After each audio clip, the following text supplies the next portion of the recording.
when an FBI agent's badge was laughed at and her life threatened by a police officer's gun. What happened next shocked everyone and changed the course of justice forever. It was a bright and quiet morning in a peaceful suburban area just outside the city. The streets were not too crowded, and the traffic moved slowly with people going about their day. A black woman named Danielle Moore was driving her car calmly, heading toward a meeting. She wore simple clothes jeans, a jacket, and a baseball cap pulled low over her eyes. To anyone looking from outside, she looked like any regular person, maybe a college student or an office worker heading to work. But what no one could guess just by looking at her was that Danielle was not just anybody. She was a special agent with the FBI. Danielle had worked with the Bureau for over 8 years. She had trained hard, worked undercover, and built a reputation for being smart, calm, and tough. She had dealt with dangerous criminals in high-pressure situations. But nothing in her training or experience prepared her for what was about to happen that day on a regular road in a peaceful town. As she approached an intersection, she noticed a police cruiser sitting on the side of the road. She drove carefully, obeyed the speed limit, and made a smooth turn. But within seconds, flashing red and blue lights appeared in her rearview mirror. The police car had pulled out and was signaling for her to stop. Danielle raised an eyebrow in confusion. She hadn't done anything wrong. She wasn't speeding, didn't run a stop sign, and her car was fully legal. Still, she pulled over to the side of the road without hesitation. She rolled down her window and waited with her hands on the steering wheel, just like she had done many times during training drills. She knew how these things worked and wanted to follow the rules. The officer stepped out of the patrol car and slowly walked toward her vehicle. He was a white man, tall and broad-shouldered, wearing dark sunglasses. His name was Officer Greg. Turner and Danielle had no idea that he would soon become part of a very unexpected and unforgettable incident. As he approached the driver's side, Danielle offered a polite smile. "Good morning, officer," she said calmly. But instead of returning the greeting or explaining the reason for the stop, Officer Turner looked at her suspiciously and said license and registration. His tone was sharp, with no friendliness in it. Danielle nodded and reached slowly toward her glove compartment. "Sure," she said. "Can I ask what the stop is for?" The officer narrowed his eyes. "You didn't signal back there," he replied, but Danielle was sure she had. She didn't argue, though. She handed him her license and registration. As he glanced at the documents, his eyes went from the papers back to her face, and he seemed to grow more tense. "Step out of the car," he ordered suddenly. Danielle was surprised. This was not normal. "Excuse me?" she asked, still calm. "Is there a reason?" "You're acting suspicious," he snapped. "Step out of the car now." Danielle took a breath. She knew that the situation was growing more serious. She reached slowly into her jacket and pulled out a small black leather wallet with a gold badge and ID inside. She held it up carefully and said, "Officer, I'm a federal agent. FBI." But Officer Turner didn't even look closely at the badge. He laughed, a short, dry laugh that sounded more like mockery than amusement. "FBI, that's a new one," he said sarcastically. "You people always have some excuse." Danielle blinked. Did he really think she was joking? "Sir," she said again, keeping her voice even, "I'm telling you the truth. I'm on duty. That badge is real." Officer Turner didn't care. "Out of the car," he barked. And then he reached for his gun. Everything seemed to slow down for a second. Danielle's heart beat faster, but her training kicked in. She kept both hands visible, her voice steady. "Please don't do this," she said. "This is a mistake." Ow. But the officer had already drawn his weapon and pointed it directly at her. She could see his finger resting on the trigger. Her mind raced. One wrong move could be deadly. People nearby had started to notice. A couple walking their dogs stopped on the sidewalk, staring in disbelief. A teenager across the street pulled out his phone and began recording. Another driver parked behind the police car rolled down his window, watching with wide eyes. Danielle knew she had to stay calm. "I'm not a threat," she said clearly. "I'm not reaching for anything. My hands are here. Please look at my badge." But Officer Turner ignored her, kept the gun pointed at her, and began shouting. Out. Now. His voice was loud, angry, and filled with power. He was not using wisely. Danielle slowly opened the door with one hand and stepped out with both arms raised. She said nothing more. She didn't want to make the situation worse. She stood beside her car while the officer kept his gun aimed at her. Her badge was still visible in her left hand. It caught the sunlight, flashing briefly. But the officer seemed to believe it was fake. He walked around her car, checking it, searching for something, anything, to prove she was lying. "I'm going to call for backup," he said loudly, as if announcing it to the world. "You're under investigation for impersonating a federal officer." Danielle didn't move. She didn't resist. She didn't argue. She just stood there and waited. Deep inside, she felt a cold anger building. It's not just because of the gun, or the insults, or the humiliation, but because she knew this wasn't just about her badge or her car. This was about who she was. A black woman. And that was all this officer saw. Not a fellow officer. Not a trained professional. Not a person. Just someone to threaten. She thought about all the times she had warned young agents about how quickly situations could escalate, about how important it was to stay calm, even when treated unfairly. Now she was living that exact nightmare. A man from across the street shouted. She said, "She's FBI. Look at her badge." But Officer Turner didn't seem to hear, or didn't want to. Danielle glanced briefly at the teenager recording the entire event. She hoped it would help her later, because right now it felt like the truth didn't matter. Then something changed inside her jacket. Hidden from view was a small panic button, a security device linked directly to her bureau's local office. She had pressed it quietly just before stepping out of the car. Now, someone was coming. Someone who would recognize her. Someone who would see her as she truly was. The seconds ticked by like hours. The officer kept his gun raised. Danielle stood. Still, the crowd watching grew larger. Every single person could feel the tension, like a wire pulled too tight. No one spoke. No one moved, until they heard a new sound, a different vehicle pulling up fast behind the police cruiser. And everything began to change. End of part 1. Danielle stood on the side of the road with both hands raised in the air. Her heart was beating fast, but her face remained calm. She had gone through intense training as an FBI agent. She had faced dangerous criminals, conducted undercover missions, and stayed strong under pressure. But this was different. This wasn't some criminal trying to hurt her. This was a fellow officer, someone who had taken an oath to serve and protect, but was now treating her like a threat.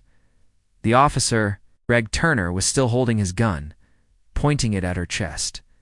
He looked angry, suspicious, and completely unwilling to listen. Danielle had already shown him her badge. She had clearly told him she was with the FBI, but instead of backing down, he laughed in her face. That laugh wasn't just about disbelief, it was filled with disrespect. "You really think I'm going to fall for that?" he said, smirking. "FBI? Yeah, right." Danielle kept her eyes locked on him, her voice calm and controlled. "I am a federal agent. My badge is real. You are making a mistake." But he didn't even look at her credentials. He didn't ask for her FBI ID. He didn't radio anyone to verify her status. Just kept staring at her as if she were lying. As if she were pretending to be someone she wasn't. And the worst part? He seemed to enjoy having power over her. "You think a little fake badge is going to scare me?" he sneered. "You people always try this trick." Danielle didn't react to the insult. But those words stung. "You people," she knew what that meant. He didn't just doubt her because he thought her badge was fake. He doubted her because she was black. He didn't see an agent. He saw a stereotype, threat, someone who didn't belong in his idea of law enforcement. "Put your hands on the hood," he barked. "Right now." Danielle didn't argue. She knew better than to escalate the situation. She moved slowly, showing every motion clearly. Placed her hands on the warm metal of the car and stood still. Her badge was still visible, hanging from her hand. But he didn't care. He moved closer and patted her down roughly. It was completely unnecessary, and he knew it. She hadn't resisted. She had told him who she was. But he was treating her like a criminal. Behind them, the small crowd that had gathered was watching in shock. A middle-aged woman stood with her. Hand over her mouth, a teenager whispered. She showed her badge. "Why is he still doing this?" A man recording the incident muttered, "This is messed up." Danielle heard their voices, but she stayed silent. Her mind was racing. She kept thinking about her family, her mother, who had raised her to be proud of who she was, her little sister, who looked up to her, her father, who had been so proud when she joined the FBI. What would they think if they saw her now? Being humiliated in public, treated like she was nothing, and then Officer Turner said something that made her stomach turn. "Fake badges won't save you," he muttered. "You're going to jail for impersonating a federal officer?" Danielle almost couldn't believe it. She had shown him her real badge, her real ID. He hadn't even looked at it closely. And now he was accusing her of a federal crime. For being who she really was. "Sir, I am a federal officer.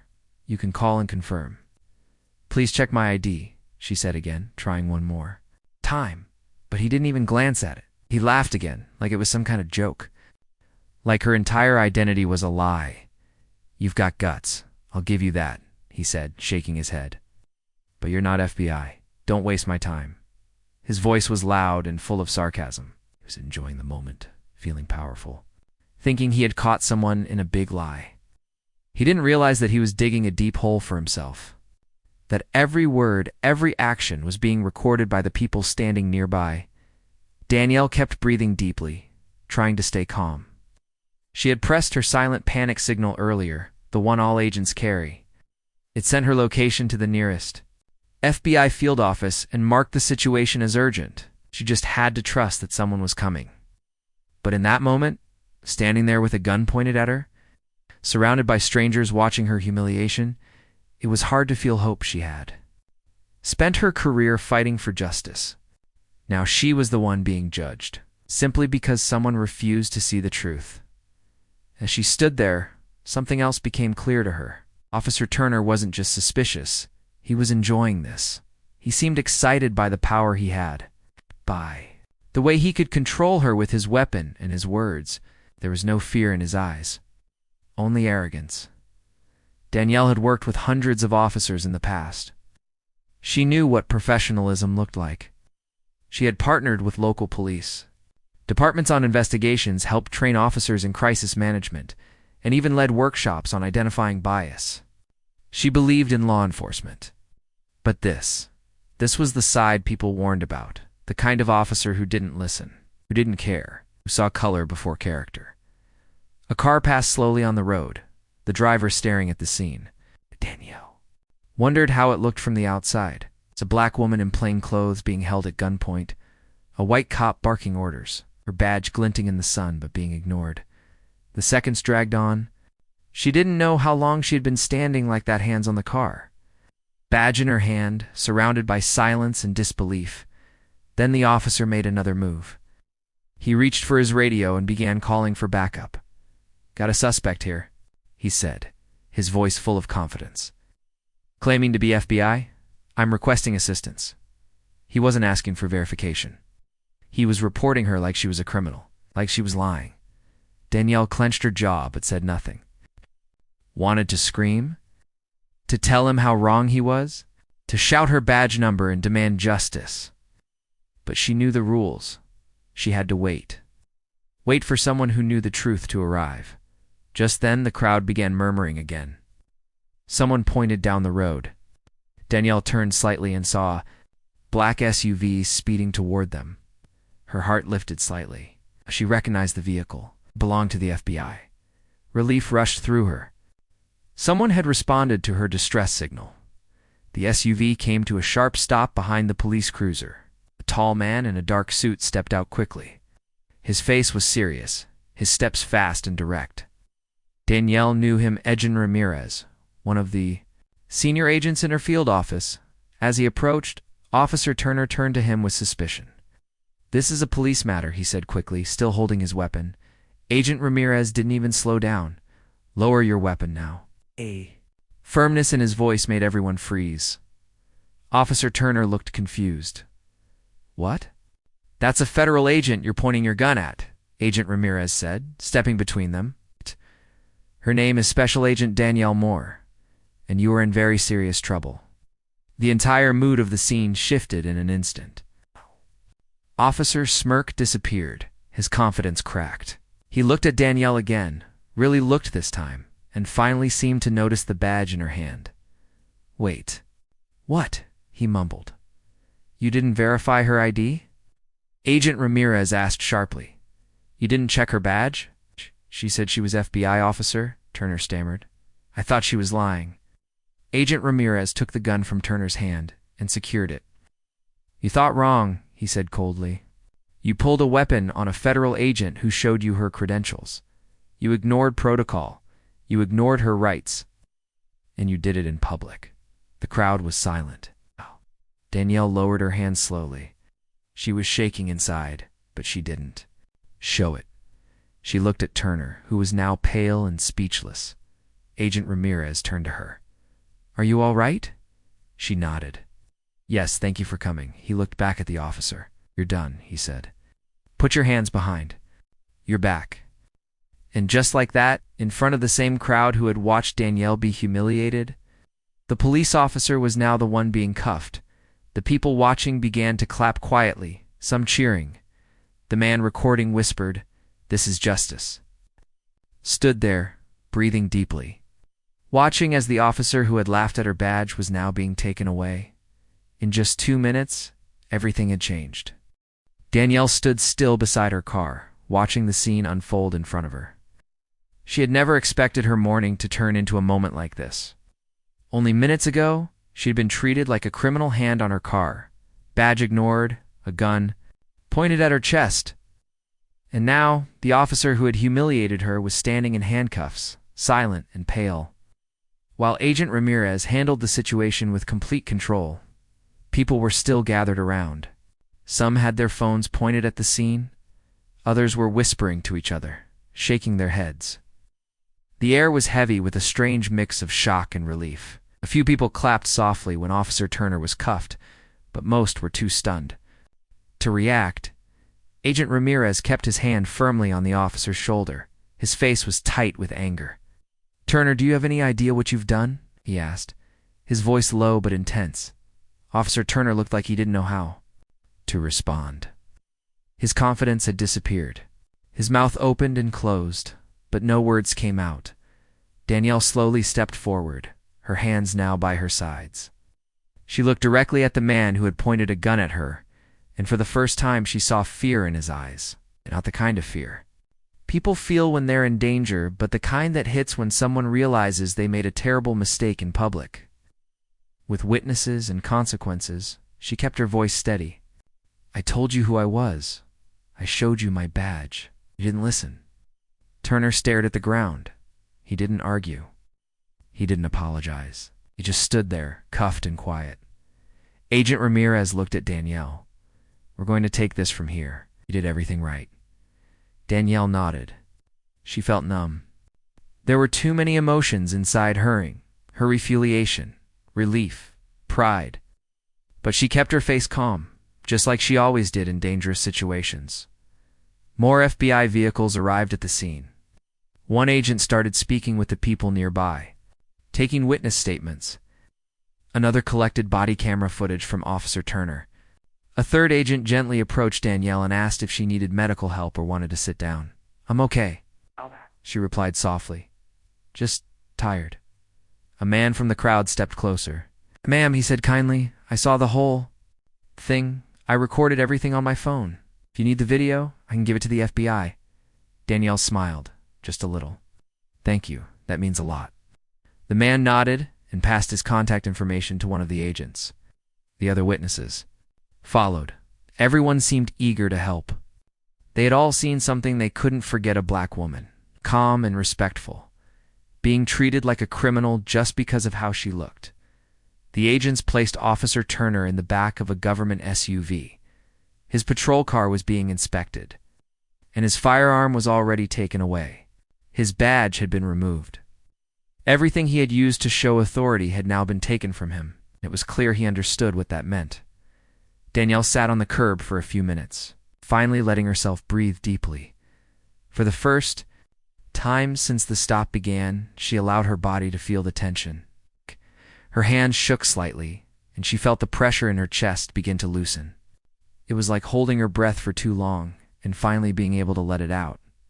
Agent Ramirez sat next to her. "You okay?" She nodded. "Yeah. It just hit me all at once." He didn't speak right away. He gave her space to collect herself. After a moment, he said, "I'm proud of how you handled it. That was dangerous. He could have fired that weapon at any second. Kept your head, you stayed calm, that saved your life." Danielle looked at him. "It shouldn't have to be that way." "No," he agreed. "It shouldn't." They sat quietly for a moment more. Then Agent Ramirez continued, "Internal affairs will take over now. They'll be questioned. This body cam footage is all ready. Secured. We'll submit a full report to the Department of Justice." Danielle nodded again. "Good. He needs to be held accountable. This wasn't just bad judgment.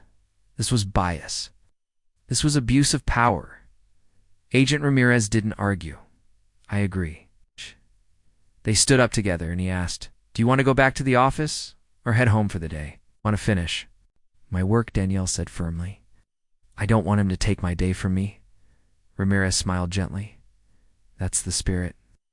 As the agents finished securing the scene, Danielle noticed how the crowd was finally starting to leave. Some waved at her, some gave her a thumbs up. Woman mouthed, "Thank you," before walking away. She realized that what had just happened wasn't just about her. It was about what she represented. It was about every black person who had been stopped unfairly, about every woman who had been doubted, about every officer who had been disrespected because someone else couldn't believe they belonged in a position of power. She took one final look at Officer Turner, sitting in the back seat of the SUV, his face blank. Then she turned and walked toward her own car. Her phone buzzed. It was a message from her sister. "I just saw the video. Are you okay?" Danielle replied, "Yes, I'm safe. I'll call you later." She got in her car and sat quietly for a moment before starting the engine. She looked at her badge lying on the passenger seat. The same badge that had been ignored, doubted, laughed at. But now it had helped prove the truth. Her truth. She drove away slowly, heading toward the FBI field office. As she drove, she kept thinking about what had just happened. The look on Turner's face when he realized who she really was. The way he refused to believe her, even after seeing her badge. The fear he showed once he knew he had messed up. Danielle thought about how close she had come to becoming another name in the news. Another tragic story. A what if. She had done everything right, and still, it almost wasn't enough. And that made her angrier than anything else. But she also felt something stronger than anger purpose. She had lived through it. She had stayed calm. She had proven who she was. And now, she would use this experience to speak out. She knew the next steps would be tough. Media attention. Interviews, investigations, people asking questions, trying to twist the story, doubting her even now.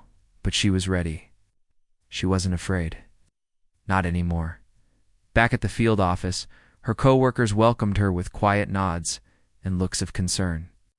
No one asked too many questions. They had heard what happened. Some had already seen the video online. One agent said softly, "You handled that like a pro." Danielle smiled. "Thanks." She sat at her desk and got back to work, not because she had to, but because she wanted to. She wasn't going to let one officer's ignorance stop her from doing her job. She had earned her place. She had earned her badge. And no one, no matter how blind or biased, could take that from her. Later that afternoon, she received a message from the Bureau's leadership office. They wanted a full statement. Danielle agreed, would tell the whole story, truthfully, calmly, and with the same dignity she had shown on that road. And when the time came, she would speak publicly too. Not for attention, but for change. Because if this could happen to her, it could happen to any black woman, anywhere in the country. She wasn't just Danielle Moore, FBI agent. She was also Danielle Moore, survivor of a broken moment in a broken system, and she was ready to be heard. After the incident, Danielle's life changed in many ways. The immediate danger was over, but but the journey had just begun. The experience of being wrongly accused and threatened by a fellow officer was something she knew would stay with her for a long time. It wasn't just about what happened on that roadside. It was about the larger truth behind it, the bias, the misunderstanding, the injustice that many people faced every day. When Danielle returned to the FBI field office, she was welcomed with respect and care. Her coworkers listened carefully. As she told them every detail of the encounter, they asked questions, took notes, and expressed their support. But Danielle noticed something else. There was a silent understanding in the room. They all knew this wasn't just an isolated event. It was part of a bigger problem that the Bureau and law enforcement everywhere were trying to fix. The leadership at the FBI took the case very seriously. They opened an internal investigation into Officer Turner's behavior. They reviewed all the footage, spoke to witnesses, and looked carefully at the events leading up to the confrontation. The goal was clear: to hold the officer accountable and to prevent something like this from happening again. Danielle was asked to give several official statements. She spoke honestly and calmly, explaining how Turner had ignored her credentials and had pulled his gun without cause. She described the fear she felt, the humiliation, and the anger. She also spoke about the deep-rooted issues of racial bias that she believed had played a role in the incident. The media soon caught wind of the story. News outlets from across the country wanted to cover the event. Reporters called the FBI press office, asking for interviews and statements. Danielle was nervous, but determined. She knew this was an opportunity to bring attention to a problem that was often ignored. Her first public interview was with a national news channel. Sitting in front of the camera, she spoke with honesty and strength. She told her story clearly, emphasizing the importance of respect and fairness in law enforcement. She didn't want to just be a victim. She wanted to be a voice for change. Many people were inspired by her courage. Social media was filled with messages of support. People shared the video of the incident and praised Danielle for standing her ground. Hashtags like #JusticeForDanielle and #FBI agent deserves respect trended for days. Some even started organizing peaceful protests to demand better training and accountability for police officers. At the same time, Danielle faced criticism. Some people questioned her story, doubting her account. Others accused her of exaggerating or seeking attention. It was a painful reminder that speaking out against injustice often came with risks. But Danielle stood firm. She refused to be silenced. The FBI also took steps to improve training for all agents and local officers who worked alongside federal law enforcement. Workshops on implicit bias, de-escalation techniques, and cultural sensitivity became more frequent. Danielle herself was invited to lead some of these sessions, sharing her experience to help others understand the importance of respect and fairness. Her relationship with her fellow agents grew stronger. They saw her not just as a colleague, but as a leader, someone who faced adversity and used it to make a difference. Danielle found a new sense of purpose. She knew the road ahead would be long, but she was ready. Meanwhile, the legal process against Officer Turner began. He was formally charged with misconduct and faced disciplinary action. The FBI cooperated with the local police department and the Department of Justice to ensure a thorough investigation. It was a clear message that such behavior would not be tolerated. The case also sparked conversations across the country about how law enforcement treated black women and minorities in general. Advocates called for reforms, better training, and stronger oversight. Danielle was invited to speak at conferences and panels, sharing her story and calling for change. Despite the attention and the challenges, Danielle remained focused on her work. She continued her investigations, helped catch dangerous criminals, and supported victims. She refused to let one bad experience define her career. At home, her family was proud and supportive. They saw her courage and determination, and they stood by her every step of the way. Her sister often told her, "You're not just my hero, you're a hero for so many people." Danielle's experience also opened her eyes to the importance of community outreach. She began volunteering in programs aimed at building trust between law enforcement and minority communities. She spoke to young people about the power of education, perseverance, and standing up for what is right. Through it all, Danielle never forgot that day on the road. It reminded her that change was necessary and it was possible. She believed that with courage, honesty, and determination, the future could be better, not just for her, but for everyone who faced discrimination and injustice. Her story became a symbol of resilience and hope, a reminder that even in the darkest moments, standing up for the truth could shine a light that helped others find their way.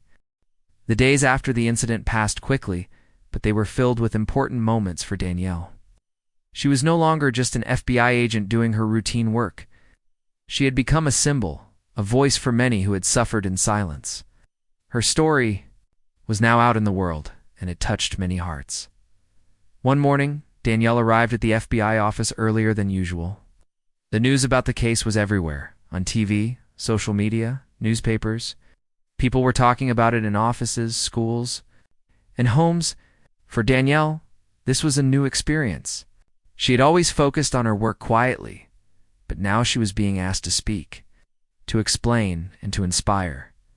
Her phone buzzed with messages of support from strangers, friends, and colleagues.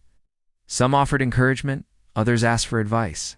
On dealing with similar situations, she took a deep breath and realized the responsibility she carried. This was bigger than her now. Danielle knew that the road ahead would not be easy. Some people still doubted her, questioning her story or claiming it was exaggerated. Others said she had brought unwanted attention to law enforcement, but she refused to be discouraged. She remembered the fear she felt when Officer Turner pulled his gun on her. She thought about how many people like her had faced unfair treatment but had no way to fight back. That memory gave her strength. At the FBI headquarters, she was invited to meet with senior officials. They wanted to hear from her directly about what happened and about the changes needed to prevent such incidents in the future. Danielle spoke clearly and honestly. She said that officers needed better training about recognizing federal agents and understanding cultural sensitivity. She also stressed the importance of respect and communication. Her words were powerful. The officials promised to take action. They planned to review policies and improve training programs. They also wanted to create better support systems for agents who faced discrimination or threats in the field. Danielle felt hopeful. Change was possible, but it required effort from everyone involved. She was ready to be part of that effort. Outside of work, Danielle's story inspired a movement. Community groups organized events where she spoke about her experience and encouraged people to stand up for justice. Schools invited her to talk to students about equality and the importance of courage. She met with leaders from different communities who wanted to find ways to build trust between law enforcement and citizens. These meetings were sometimes challenging. Some people were angry or frustrated. Others were hopeful but uncertain. Danielle listened carefully and shared her perspective. She didn't pretend to have all the answers, but she believed that honest conversations were the first step. Her public appearances also caught the attention of national civil rights organizations. They invited her to join campaigns against racial profiling and police misconduct. Danielle agreed. She saw this as a chance to make a real difference on a larger scale. Throughout all this, Danielle stayed connected with her family and friends. Their love and support were her anchor. On difficult days, she found comfort in their words and in simple moments, like a quiet dinner or a walk in the park. Her sister often reminded her, "You're changing the world, one step at a time." Danielle smiled, knowing it was true. Experience had turned her into a leader, someone who could help shape a better future. Meanwhile, the legal case against Officer Turner moved forward. He faced serious consequences for his actions. The department suspended him, and he was charged with misconduct and abuse of power. The investigation revealed a history of complaints against him, many of which had been ignored or dismissed. The news of his suspension and charges gave hope to many who had experienced similar mistreatment. It showed that accountability was possible, even for those with badges and guns. Danielle attended some of the court hearings. She wanted to be present, to show that victims would not be silenced. The process was long and difficult, with many legal battles. But in the end, Turner was held responsible. The court ruled that his behavior was unacceptable and harmful. For Danielle, justice was served, but she knew it was only one step in a larger journey. She continued her work with renewed passion. She helped develop new training materials for law enforcement, emphasizing respect, recognition, and anti-bias practices. Her story also led to changes in policy at the local police department where Turner worked. They introduced more rigorous screening and training programs. They set up hotlines and support networks for officers facing discrimination or harassment. Beyond law enforcement, Danielle's experience sparked national conversations. The media covered the story extensively, raising awareness about racial bias and the dangers faced by black women in uniform. People from all walks of life joined discussions about how to create a safer, fairer society. Danielle took part in documentaries, podcasts, and panel discussions. She used every platform available to spread her message. She talked about the importance of standing up, speaking out, and never accepting injustice. One day, received a letter from a young woman who had watched one of her interviews. The letter was full of gratitude and hope. The young woman wrote that Danielle's courage gave her the strength to pursue her own dreams. Despite challenges and discrimination, this letter meant a lot to Danielle. It reminded her why she had to keep going. It's not just for herself, but for everyone who needed a role model, a champion, or simply someone who cared. As the years passed, Danielle continued her career with distinction. She earned promotions and awards for her dedication and leadership. But more importantly, she never forgot the lesson she learned that day on the roadside, that respect, fairness, and courage were the true marks of a great agent. Her story was not just about one incident or one officer's mistake. It was about the power of truth, the importance of standing strong, and the possibility of change when people refuse to give up. Danielle knew that many challenges still lay ahead. Racism and bias were not easy problems to solve, but she also knew that every step toward justice mattered. Every voice raised in protest, every badge worn with pride. She looked forward to a future where no one would have to prove their worth. With a badge or a gun, a future where everyone was treated with dignity, no matter their skin color or background. And she promised herself she would keep fighting until that future became a reality.